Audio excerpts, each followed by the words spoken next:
there is a time and a place for collaboration and synergy. And then there's also a time and a place for absolute decision making. So I don't want everyone to think that it's, always kumbaya and everyone's like holding hands in the airplane. There is a time and a place for that decisive decision making, and then for that collaborative teammate. Why did I become an executive coach? I saw lots of great people fail to get ahead at work, while their much less talented peers blew right past them. That made me furious, but also curious. What were great people getting wrong? It came down to helping them re-examine what drove success, and then helping them make critical shifts, one hard truth at a time. Feel like you're doing everything you were told, but you're not moving ahead at work nor having the impact you seek? Then welcome to 97% Effective with Michael Winderoth, where we skip feel-good, happy talk and engage experts in pointed conversations about what it really takes to move the needle at work and your career. So if you feel stalled or frustrated, or seek that extra edge as you move to the next level, then look no further. This is the Hard Truths Playbook you never got.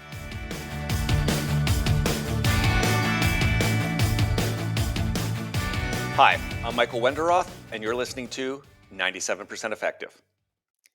In the 2 minutes it takes me to read this introduction, 120 flights will have taken off at airports around the world. That's one per second. 120 flights in 2 minutes. And by the end of today, planes will have transported more than 2 million people. That's roughly the population of Houston, or if you're over here in Europe, Brussels. And more importantly, those 2 million people are arriving safely. And it's never been a safer time to fly, if you look at research from MIT, which puts your odds of being in a flight accident at literally under 1 in a million. And of course, we've heard the research, which was done at Harvard. Flying is much safer than driving your car. So what am I talking about? What is the connection between flying planes safely and power, influence, and leadership, which is the subject of this podcast? Today, I'm extremely honored to discuss this topic with a true expert. Tenille Cromwell is Chief Pilot of Airborne Customer Support with an elite private aircraft manufacturer, and who prior to her 15 years in her current role, started her aviation career in the U.S. Navy, where she served close to a decade as a mission commander and instructor pilot. Landing safely is something many of us take for granted, those of us who fly a lot. But when you really think about it, we put immense trust, massive trust in the airplane, the airline, the crew, and the pilot every time you step on board. So buckle up here. As they say, put your tray tables in the upright position. Tenille is going to share 4 lessons we can learn from pilots, how they're trained, how they navigate each flight, how they lead. You're not only going to feel safer when you fly, but you're going to pick up valuable and practical lessons from pilots that will make you a more effective leader. Tenille Cromwell flies the G150, G350, G450, and G550, manages 17 pilots and 7 aircraft that are continuously operating around the world to serve their customers. In addition to serving her country in the Navy as mission commander and instructor pilot for military aviators, she earned her bachelor's degree in business with an emphasis in entrepreneurship from the University of Southern California, MBA from Georgia Southern University, and executive education certificates in public leadership from Harvard's Kennedy School, and in corporate innovation with Stanford's Graduate School of Business. Tenille lives in Savannah, Georgia, the States, with her husband and 3 children. And on a personal note, I've known Tenille, and the genesis of this podcast came from some amazing conversations we had where I learned a lot of what pilots do. I just got back myself from the States and was down in Florida, a visit to the Kennedy Space Center, where it was great again to be inspired by America's history in flight and space. I cannot do John F. Kennedy's accent, but his words, do the other things, not because they are easy, but because they are hard. So I've been looking forward forever to this interview because of Tenille's unique experience in the aviation field, both as pilot and business leader, and how those insights can help those in the audience become more effective leaders. Tenille, probably more than 2 minutes, so we're talking like 180 planes that have taken off. I'm so excited. Welcome and thank you for joining me on 97% Effective. You bet. I'm so excited to be here. Okay, bing, right? We are free now to move about the cabin. The backstory. And I think this goes way back to how you became a pilot. But how did you get into aviation and become chief pilot? So I'm super fortunate that I come from a long line of pilots. My grandfather was a pilot, my dad's a pilot, my uncle's a pilot, my brother's a pilot. So I was exposed to it early on, but I attribute all of my love for aviation to my grandpa. Well, my grandpa retired from the airlines when he was 60, but at 69, he decided he wanted to get his instructor rating and teach my brother and myself how to fly. So I think it's pretty neat that my grandpa, just when he taught my brother, I felt like my brother learned how to ride a bike first. So it would be my turn to learn how to fly second. And so at 16, he started teaching me and invested 100%. I soloed when I was 17. And that moment was the light bulb moment when I was flying alone in the airplane by myself. I knew that this is what I wanted to do forever. Now, I'm not saying that my family, not that they didn't support it, they just didn't believe it. They thought I was just doing it because that's what everyone else did. But when I was ready to graduate from high school, I applied for ROTC scholarships. And it's funny, I received the Navy ROTC scholarship. This a long time ago, before cell phones and email, in the mail. And it said, hey, we'll pay for your school, but you have to go to USC and you can major in whatever you want. And I said, that sounds great. I signed the paperwork in my car. I threw it in the mailbox. I went to work, and from the landline, I called my parents and I said, Mom and Dad, college is on me and I'm joining the Navy.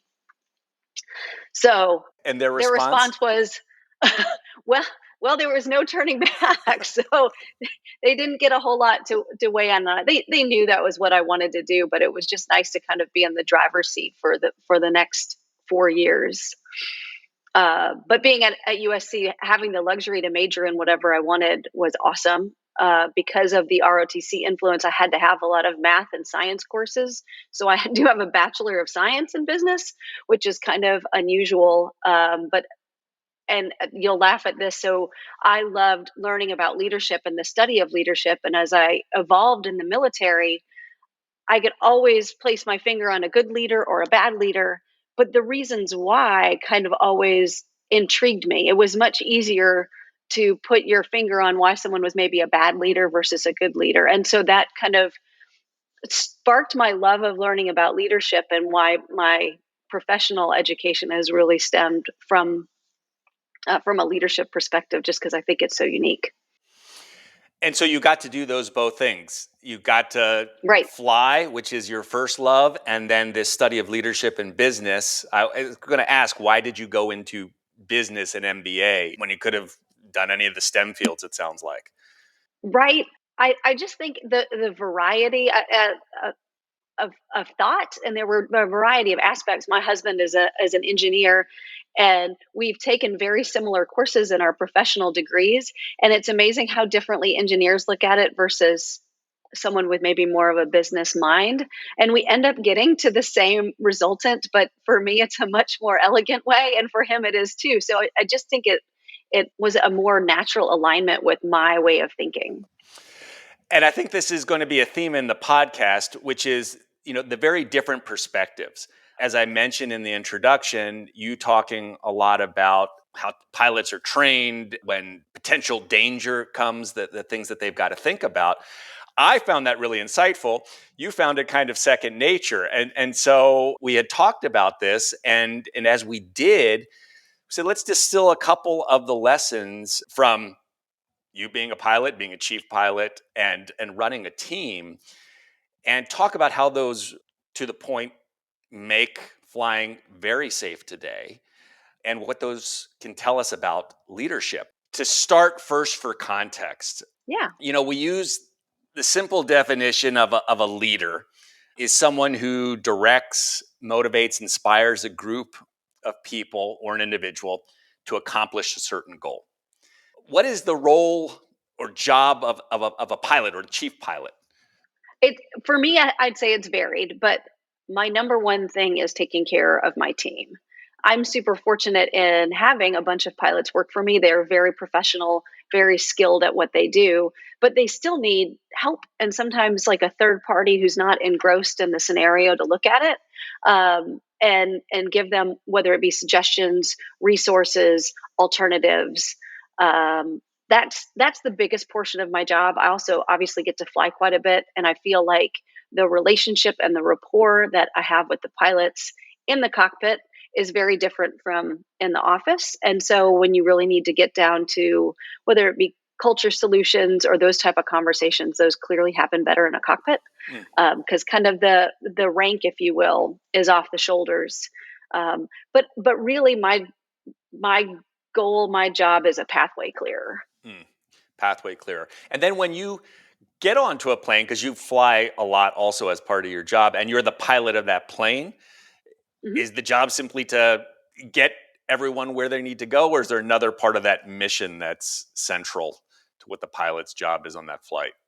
Well, it depends on the mission, but so much of it, and I find that oftentimes my job is to say no, which sounds really unusual because it's easy to say yes, right? But it's being professional enough to know when a situation is either unsafe or not correct, and no, we can't do that. Whether the weather is bad, we can't get into that airfield, but there's always an alternative solution. So it's finding that compromise solution that works for everyone, whether it's for the passenger or the parts that we have in the plane. Either way, that we can find that commonality, and it might not be exactly the perfect solution, but it's still safe.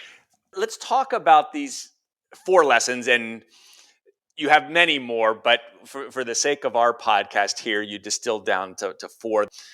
Lesson number 1 from pilots is communication is the key to a successful flight. Say more about this. You bet. So in aviation, there's this term that we call CRM, which stands for Crew Resource Management. And it seems basic, but it's really all about communication. And I'll give you an example. So I was flying back in the military, and the gentleman I was flying with was not very kind to me. And it could have very easily built a barrier that I didn't want to communicate with him. And we received a clearance from the air traffic controllers, and he read it back incorrectly. And because of the rapport that we had, I could have very likely crossed my arms and said, I don't want to help you. But the success of the flight depends on the two of us. So that's where you have to find a way to correct and make sure that we get the correct clearance instead of wanting to hold a grudge or have it be personal. And so that crew resource management, you almost take the person out of the equation and you're a crew. And even if personalities differ, because you obviously can't pick always who you fly with, if personalities differ, you're still a crew. You're still a solid unit together to accomplish a mission safely. And I've always found that super helpful, even in a business setting, is kind of removing the person. Because if you take that personality piece aside and you look at what everyone's trying to accomplish, then you eradicate the feelings or the hurt feelings, or maybe some of the challenges with the relationship, and kind of work towards that goal. But that's one example of communication. But you also have different parties, and this is no different from business. When you have internal or external customers, you have air traffic control, which expects super concise communication. They don't want to hear about everything going on and the temperature in the cockpit and what y'all are talking about. They just want very succinct conversations. And so it really lends itself to tailoring your communication with, whether it be to your crew or it be to your passengers or it be to the air traffic control, which I think lends itself to, a universal commonality amongst aviation and the business world. In that example you just gave, where depersonalizing it and taking the emotion out of it, easy to say, often very hard to do. Is there kind of training you get on this? Not necessarily. I think it's the focus on the goal is the key, right? It's taking yourself out of the equation, and like I said, like you said, it's easier said than done. It can take an extreme amount of maturity, which sometimes we don't always want to exhibit. But it's when safety's at stake, it makes it a lot easier too. And these principles, I think it's always interesting. I'll make the reflection that, in business, there's really no training or certification that goes on, all due respect to MBAs, of which we are both. Right. But when you're a pilot, right, you're, at least in what I have seen in kind of US commercial, right, 1,500 flying hours. That's 9 weeks of continuous flight. So you are really assessed, trained, monitored, given feedback on what you're doing. To this point around communication, is there a training that's done in the pilot training program? Are there things that you have to constantly remind even seasoned pilots or even yourself to do? I don't know that I'd say it's something that you have to do, but you can kind of critique and learn in that this, everyone hears that as specifically married couples is not what you say, it's how you say it. And you can get really quick feedback on if what you said was in the right manner or not. And again, I'll use another example. So air refueling. We did that in the military, 2 giant jets, 100 feet apart, and you're moving at 300 miles an hour. So if you're sitting next to a person air refueling and I yell at them, "Oh, you're too close," their reaction is going to be to jolt, make big corrections. But if I say really gently, "Hey, you're getting a little close, you may want to back up," the reaction is going to be vastly different. So sometimes you get that immediate correction um, in the moment, and that's kind of the reminder that, whoa, it's what I need to say or what I am saying can come across very differently. We get the luxury in a cockpit of having that immediate feedback loop because you're sitting right there, and where you don't necessarily have it in written or text communication, but right there, just the physical reaction to what someone says can startle you and make you realize that, oh wow, I didn't mean to communicate in that method. I think it's a really important visual that executives have of being close together in 2 major planes moving at 300 miles per hour. And if you say something the wrong way, the planes are going to collide. Because if you have that image in mind, you're probably more careful about how you communicate. Absolutely. But you can still convey the same thing. And so that's what I find so interesting, that just the choice of tone, not even necessarily the words, can yield a better output. So communication being a key, CRM, Yeah. and how you say it. Lesson number 2, which you shared, was having a co-pilot and diversity of thought. What's going on here? Well, I'm fortunate that I've really only flown crew airplanes, and I wouldn't have it any other way, because you always have a backup. You always have someone there to support, but it lends itself too to that diversity of thought conversation. If whomever I'm flying with has a different background from mine, clearly my background is military, but there's lots of different ways to get into aviation, and you learn lots of different methods for doing things. So that's the great thing about aviation is, yes, we have a destination that we're trying to converge on, but there's lots of different ways you can get to that destination. And if you're receptive to that diversity of thought, I feel like it creates this really rich fabric of decision making, and can yield to a better resultant if that trust, but that conversation is there. So, but the trust is a really key thing with that co-pilot. And you mentioned it earlier in the training. So that expectation, when I roll out to the plane with someone else, we can, you do the pre-flight on the outside, I'll do the pre-flight on the inside, which is, doing the walk around and then the internal checks on the systems on the plane, that we're not necessarily there for all of it together, but I trust that if I'm doing one, they're doing the other.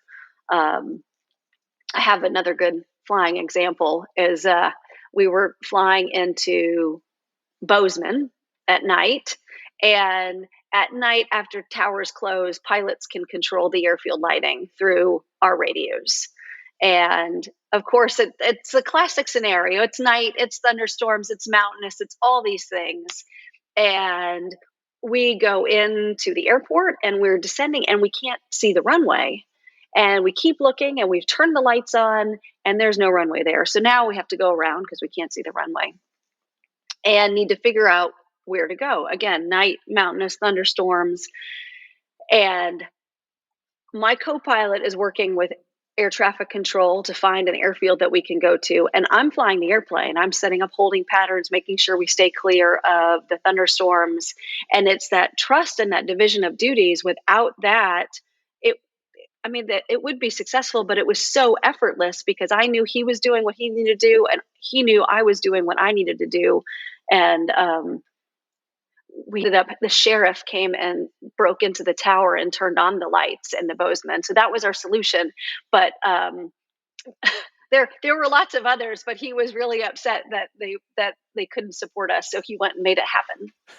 So this was kind of the alternative that you wouldn't have thought about, but because you two were trusting each other, you keeping in a holding pattern, the co-pilot discussing, that alternative kind of emerged while you guys were holding fort.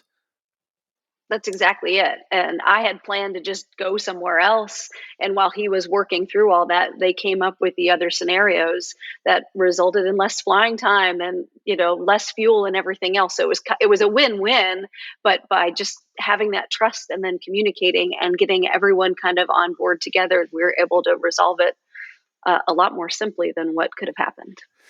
And talking about trust, and you brought up the fact that you come from a military background, others, or maybe your co-pilots don't, and they come from a different area. Question I wanted to ask is, particularly with a military background, right? There's this huge, at least us civilians, right? Oh, there's this chain of command. You get to be very careful how you talk. There's a power dynamic going on. And so I would imagine part of trust too is that if the co-pilot's seeing something, they can kind of call you out. Going back to your example at the very beginning of how you react, or hey, you're flying straight into something. How does that trust get built, or that permission? Because at least the stuff I've seen, this is probably some of the early accidents in Korean Air that was written about, was the co-pilot was so scared because of power dynamics and hierarchy to say things. They kind of hinted, they didn't say it directly or crisply or concisely, and then boom, they were plowing into the side of a mountain. How does that trust and that ability to call each other out work with pilots? Yeah, that we've come a long way in aviation. So for sure, what you're referencing, that hierarchy and that dynamic really hindered, I think, safety and communication. The chain of command, I think, is important in the military, in ground operations and structure and everything else. But when it comes to aviation, it really needs, everyone has a say. And so it comes from culture. And I think that culture, that tone, specifically for a flight, really gets established on the brief.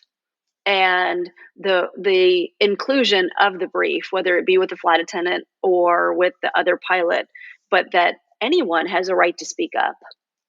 And I think, again, we've come a long way. We have the luxury in aviation that oftentimes speaking up is due to safety concerns, whereas in the corporate structure, there might be things that people would see as improvements and may not feel like they have a solid platform to stand on because it's not safety related.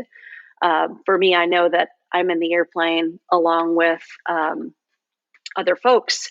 And so what I do or don't say has repercussions on all of us. Say more. There was something you referred to that I wasn't totally clear on. I think some of the audience may not be. You mentioned kind of the brief. And because this sounds very interesting, before you go on the plane, it sounds like there's something you're doing that sets the culture or the permission or what we're trying to do. What is that process? Because that actually seems very applicable. More people maybe should be doing this in companies in some contexts. It is very applicable, I think, for certain. It's basically, it's like the executive summary of the flight. So when you start a flight, whether it's depending on the crew, our crew makeup can be 2 pilots and a flight attendant, or it might just be 2 pilots. And we establish the baseline. How long is the flight time? What's the weather like? Will there be turbulence so the flight attendant will know when to sit down? Will we need to deviate around thunderstorms? Could the flight be longer than we planned? Is there potential for us to not make it into the airfield because the weather's bad, and where will we divert? All those things kind of come into a conversation. We talk about emergency scenarios, just quick, big picture. If these things happen, this is what we're going to do, specifically in the takeoff and landing regime. So we're all on the same page. And then that's the point where kind of everyone gets to chime in, either ask questions or add or take away from what's being discussed, and then we're all on the same page. And that brief sets the tone of how inclusive the flight's going to be. And everyone's a little bit different in how they handle it, but I think, again, for the most part, aviation is really leaning more towards that collaborative type environment. But I'll also reference, though, too, and you and I have discussed this in the past, there is a time and a place for collaboration and synergy. And then there's also a time and a place for absolute decision making. And, and that would come from an emergency scenario where it's not really a collaboration. It's these are the actions that we're going to do. And that's why we do all the training in the simulator from a pilot perspective, so that we can quickly assess a situation and handle it. And we know we've seen it in the simulator before, but that oftentimes may not be a time where we get everyone on the same page. So I don't want everyone to think that it's, always kumbaya and everyone's like holding hands in the airplane. There is a time and a place for that decisive decision making, and then for that collaborative teammate. You've been listening to 97% Effective with your host, Executive Coach Michael Winderoth. If this interview is making you think, make sure to share it with a friend. Now, back to our interview.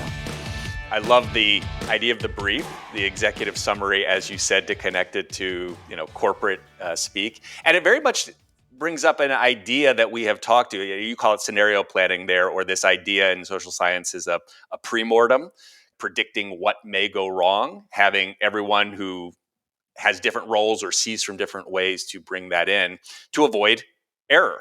Well, and then a key piece, though, too, as we're talking about the brief, I mean, oftentimes you have the brief, but then you need to have the debrief. And usually it's quite succinct, but if there are things that we could have done better at the end of the flight, we'll talk about that. Or if there are things that went great, we'll talk about that. But it's a full circle approach. The brief starts it and the debrief really ends the flight. I know military fighter pilots have very long debriefs, and it involves whiteboards and all sorts of things talking about their tactics. But even in corporate aviation, we still have the same thing. What could I have done better? And oftentimes it might be internalized, what I personally in flying could have done better, but you also can get feedback from others. So I guess we get good experience of getting constructive criticism if need be, and also receiving constructive criticism. So you've got a very structured, and there's a debrief after every flight as well. Absolutely. You talked about the collaborative part and hey, there's times to make the decision. Any particular example there where, you during flight or things that you just go in and make the call as the leader? Yes. I haven't had too many actual emergency scenarios that should lend itself to how safe these planes are. Most things are very solvable, and there's so much redundancy in the airplane. But I did have a scenario. I was flying with one of my brand new pilots. We're up at, 45,000 feet. Of course, it's night and it's thunderstormy. I promise this is not always how scenarios happen, but it seems like it does. Night, thunderstormy. We've had a really long day. We're coming back to Savannah from Seattle. So it's we flew out there 5 hours, 4-hour flight back. We're probably in the last hour of the flight, and we get an annunciator in the cockpit, and it lets us know that something is wrong with our cabin pressurization system. And just like in flying on the airliners, when they say, if you get your oxygen mask, put it down, and this rarely happens. But we were in a scenario that the masks came down in the back. So we had a problem with our oxygen system. And he said, let's put on our oxygen masks, which is a very conservative thing. Our problem could have been solved, but that was the most conservative approach. And I didn't want to belittle his thought process as being a new hire, because he wanted to be very conservative. So we put on our oxygen masks, tried to manage the situation, and it quickly escalated into something where we needed to do what we call an emergency descent. And we needed to get down now because our cabin was over pressurizing, which meant that our outflow valve was stuck, which the outflow valve lets the air come in and out of the cockpit to maintain that pressurization. And at that point, I just told him, now you need to descend now. And it wasn't let's try and fix it. And he did what he had been trained to do. And I coordinated with ATC. They did a beautiful job moving all the planes out of our way. So it was a very good example of how all of these parties that are trained to do what they do, we hope we don't have to do them, but executed what needed to happen. But it wasn't a time for conversation because it was a very immediate action. And then we debriefed it afterwards once we had the time to talk about it. And there's that continual learning going on when you have time to talk about it. But in that moment, it's time to make a decision and do what you are trained to do in that situation. Right. Which brings us to lesson number 3. You've alluded now to it twice. Navigating a thunderstorm. You bet. So we all can relate to how impressive Mother Nature is. If you've ever been in or around a thunderstorm, on the ground, in the air, they're magnificent. And magnificent so that you'd like to stay away. But what you learn early on in aviation is there's 4 different ways to go around a thunderstorm. Ideally, you want to go around it, right? Because there's no sense in getting close to that lightning, the hail, everything that goes with it. So around it. Then your next scenario is under it if you can, over it, I'm sorry. So around, over, but lots of planes can't get up over. I mean, these storms are building up to 50,000 plus feet high. Under is a next scenario, and then your last base scenario is through it. And so when we would discuss it, it's a great analogy for life in general. If you have the luxury of being able to go around a thunderstorm, if you have enough gas, if you have enough time, if you have all those things, that's a simple solution. But we don't always in the business world have all the time. We don't always have the extra fuel.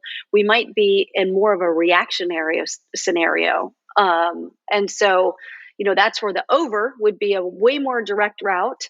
But you might not, again, have the capability. The airplane may not be able to do that. If it's a really small thunderstorm, no problem. But if it's one of those big monsters, it's not going to happen. Then under is an option. It's not very fuel efficient. It's susceptible to lightning strikes. And, sometimes that's the way you squeak into an airport that you're trying to get into. And then the last resort is through. And I don't know that I would take that resort, maybe ever. I'd find another airport to go to, something else, but that's not really an acceptable solution because it is so dangerous. But all of those different options present different dynamics. And if you have the resources available, whether it be in the business world or in the airplane, then you can find your solutions, but there's different levels of it. Yeah, what strikes me is that often people get very kind of narrow thinking. There's only 1 or 2 options. And as soon as you said there's 4 ways, right, to go around it, starts to open up the solution space. But then thinking about what resources you actually have and can do it. So it's quite interesting. Is turning back an option or not really? Totally. No, Okay. Absolutely. Yes. That would be your around if you realize I'm not going to have gas or I can't get through this. You bet. Or waiting on the ground until it passes. I mean, that's my favorite. And so lesson number 4, which kind of brings us full circle to things that you have been saying. Lesson number 4, surrounding yourself with a good team. What we see in the movies, right, in Hollywood of pilots, a lot of this is, Top Gun, Maverick, which is totally focused on the pilots. Maybe there's a little of instructor school or your mentor, but pretty much everyone else is left out of this. And it's this highly kind of macho, ego, competitive thing. Say more about lesson number 4, surround yourself with a good team. Well, and you said it perfectly. I feel like pilots get all the glory, right? We're the ones that are manipulating the airplane. We're the ones who do the takeoff and the landing, and it's, fancy and fun and fast and super neat. But I'll equate it really our maintenance folks. I couldn't fly without a maintenance team. Our dispatch team who helps, create the arranges the fueling and everything on the ground when we get there, files the flight plans. All of those things are so important. So it's easy to take all the glory, but you wouldn't be who you are without that additional team. The most important part of acknowledging it is that genuine humility that I really couldn't do this without these people. And there's truth to that. It's not just saying those words, it's having that absolute belief. When I bring a plane back that's broken and I tell my maintenance team what needs to be fixed on it and it's fixed the next day, that's pretty impressive because I wouldn't have a resource to fly to accomplish my primary mission without everything that they just did after I went home and went to sleep. And what forms does recognition take? You're chief pilot. You've called out the kind of maintenance crew, but what are some practical things that work in your field or the aviation field in terms of recognition? Yeah, I learned early on. We had this one gentleman who was a retired Commodore, which is super high ranking in the military. And he knew that we were all working on Christmas Day, and he would call what we called our operational control center every Christmas and thank us for being there. Now, this man had long since retired, but it was just his acknowledgement of knowing there were people keeping the country safe, doing our mission on Christmas Day. And I took a lot of stock in that. It meant a lot because it came from such an authentic place. And so, even for me, I will every Christmas. Our mechanics, we have to have mechanics on site, even if there aren't planes flying. The plant is mainly shut down. No one's there, but those guys have to be there. And so we make dinner for them or Christmas lunch every year. It's those little acknowledgments that there are people there to support you, maybe even if you're not, and maybe outside of that normal scope. And so I think it's that genuineness. Like, you're not doing it because you want the recognition or the accolades, but you want people to know that you really appreciate what they do. Which makes me want to call out right now my amazing team and Chip Davis, who produces this podcast. He makes everything function so that we can have great conversations here. To go back to your point before around sometimes kind of there's the kumbaya, there's sometimes this notion, right, that, we'll put up with errors or failure.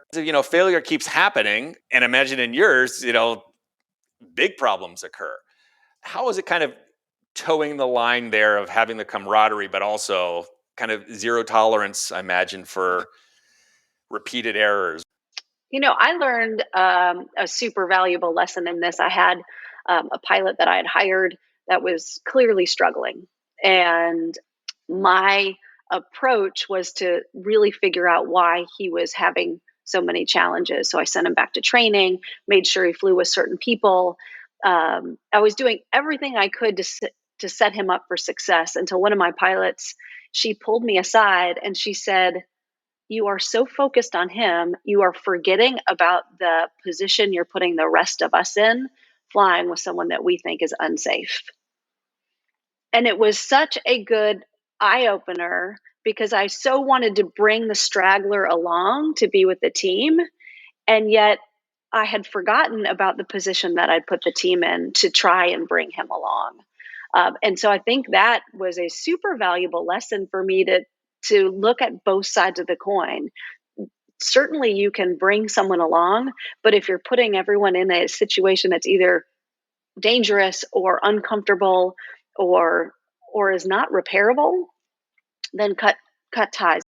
But I loved how she just stopped me and said, "You are basically misprioritizing. All of us who work really hard for you and really like what you do, you're forgetting about all of us."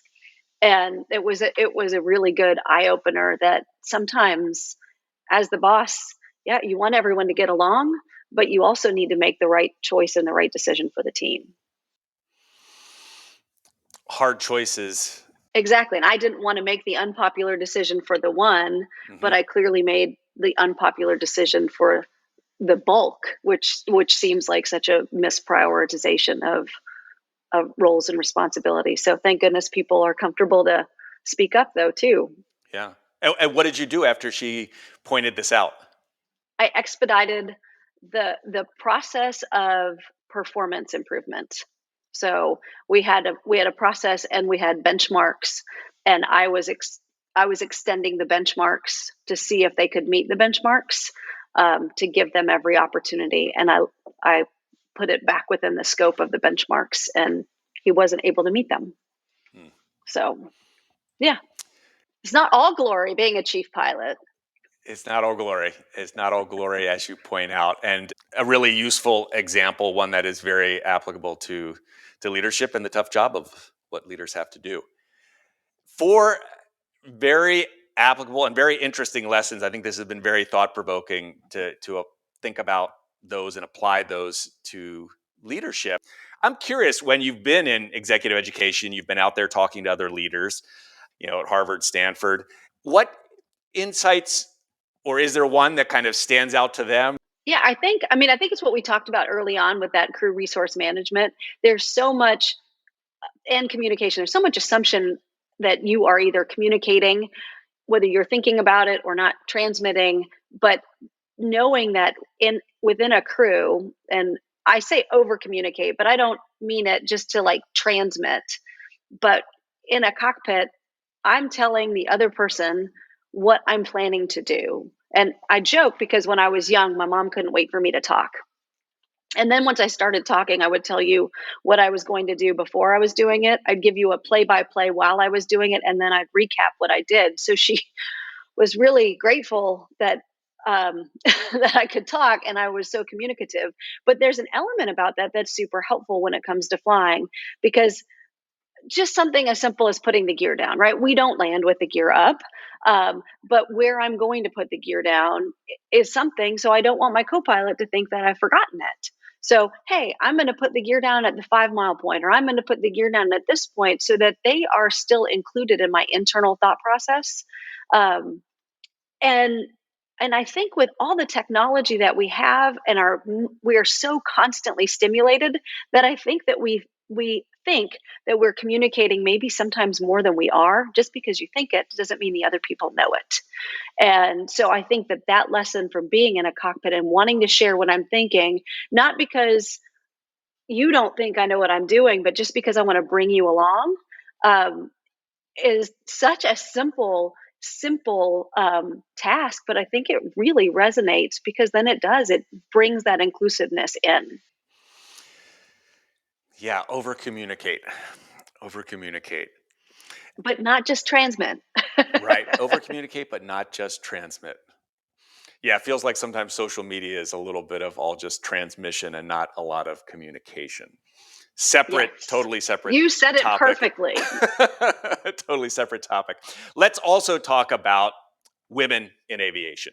Okay. I was actually looking up the statistics. About 6% I found of pilots worldwide are women. Interestingly, I saw India, it was kind of not off the charts. Let's not exaggerate things here. It is 15%. 15% yeah. Are women, which was interesting in a country that ranks. I looked this one up too. 135 out of 147 on the World Economic Forum for gender parity in the workforce. Wow. So that study, it kind of went on to actually share some other information that studies have shown that crash rates, because we've been talking about safety here, of women pilots were statistically much lower than for male pilots. Comments on gender in aviation, women in aviation that you want to add? Well, my grandpa used to always say that he thought women were better instrument pilots because we were more patient in putting in inputs, and instrument flying is very small inputs. That's one of the best things about flying to me is you're flying an instrument approach, and it's 140, 150 miles an hour, and you break out of the clouds at 200 feet above the ground, and there's a runway. I mean, whoever came up with these systems, it's amazing. But I think the bias, what my grandpa was saying, even that bias there, I think women are underrepresented. It's a tough career field, not physically at all, and certainly women are tough enough to do it from a toughness standpoint. I think the dynamic of being away from family or finding that support system to be able to do something where you're gone. And I fortunately have a great support system. We don't live anywhere near family. But especially for like women with children, the mom guilt is real, and it's figuring out how to manage it. I'm not saying that I don't have it. But I think it's almost a fear of what will my life look like if I choose to go down this path and I invest everything into it, and will I miss out on having a family or having a spouse or whatever it is, because I'm so invested in this. And I think, you can't have it all. You can sure try. But I think some of that is a little bit of a barrier. I'm hoping that we change that, but it's certainly not a career field that's prohibitive to women because of the physicality. Initially, I think back in the day, people were worried about the physicality, and specifically the way the planes are made now with the fly-by-wire. And we do a lot of testing on our planes from a human factors perspective to make sure that it's not something that is too powerful or too strong for a woman to power through, whatever it might be, whether it be flight controls or rudder or but I think it's definitely underrepresented. I'm hoping that we change it. The biggest way to change it, though, is in the earlier years, high school and junior high and middle school, because it takes so long to really develop the experience. I know you talked about the hours, and I have over 7,000 flight hours, which is almost a year of my life has been airborne, which is crazy to think about it. But it takes a lot of time to build that experience, and there's no shortcut for experience. And I know a lot of people have read the Malcolm Gladwell book with Outliers, and it's that repetition and the exposure. So I think that it's just, but you kind of have to go all in, and you have to go all in without the worry or the reservation of what things are going to look like on the other side. I always tell the young women that I'm talking to or mentoring that you don't need to find a mentor that looks like you. And if you're waiting so long to find that mentor that looks like you might miss out on the opportunity. So find someone that wants to bring you along. And it's another interest.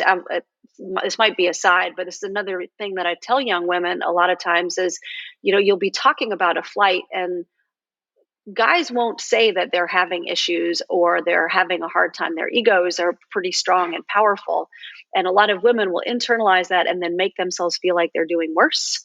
But guys have the same challenges too. I learned when I was studying one of the courses in Harvard, I love interacting with pilots that have a self-deprecating sense of humor, because it makes them relatable to me. So they say, "Oh yeah, I never do this well," or I got lucky this one time," and it makes them relatable. And so I was like, "Well, that's how I want to act." And when I would do that, it would make me appear incapable. And so I quickly translated that I'm like, I don't want that self-deprecating sense of humor. I'm going to build myself up instead of bring myself down. And I think that that's a really important method, that you don't have to belittle your accomplishments or your capability around others to try and fit in. Celebrate yourself. Yeah, no shortage of accomplishments that you have had. 7,000 hours. 7,000 hours. And what is, I know we talked about this in the pre-show, but what is your favorite plane to fly?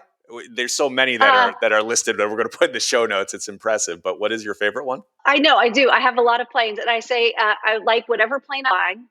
And it's like asking me to pick my favorite kid. So each day it's different. Okay. But they've all been awesome. They've all been awesome. All I know is I want Tenille as my chief pilot and her to have her co-pilot, following many of the lessons that we have talked about. Tenille, fantastic conversation. Any final comment or question I haven't asked that you'd like to address? I don't think so. I'm so excited that we got to have this conversation. I've been looking forward to it. So thank you.